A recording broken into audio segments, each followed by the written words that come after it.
Elle qui fait très très mal, c'est pas une fake news, on n'est pas le 1er avril, je vous fais pas de blague.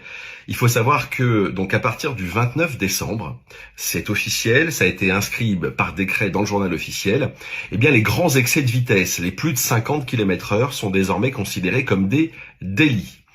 La grosse nouveauté, c'est qu'il n'y a pas besoin d'être récidiviste, donc si c'est la première fois que vous faites attraper à plus de 50 ou flashé, eh bien, vous risquez maintenant désormais de partir en prison, 3 mois d'emprisonnement, confiscation de votre véhicule, une amende pouvant aller jusqu'à 3 750 €, et puis une interdiction de conduire pendant 3 ans, avec même la possibilité d'avoir une interdiction de conduire certains véhicules jusqu'à 5 ans.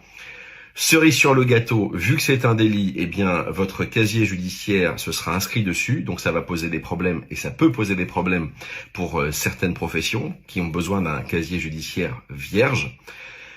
Je trouve personnellement que c'est excessif. Je m'explique pourquoi. Alors certains vont me dire, mais non, bien évidemment, il faut taper sur ceux qui roulent trop vite. Ok, mais factuellement, la vitesse est certes la première cause de décès sur route, toutes confondues, mais sur autoroute, qui est l'endroit où on roule le plus vite, eh bien la vitesse n'est que le 3e facteur d'accident mortel. La première, c'est la conduite sous emprise, stupéfiant ou alcool. La deuxième, c'est la somnolence, qui a longtemps été la première cause d'accident mortel sur autoroute, parce que on roule, même si on roule assez vite, eh bien on a tendance à s'endormir.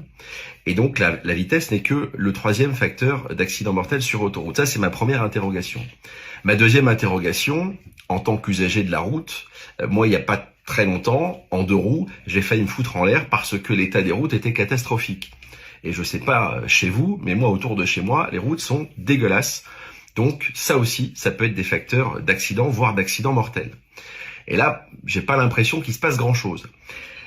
La deuxième chose également, toujours par rapport à l'accidentologie, c'est le vieillissement du parc automobile.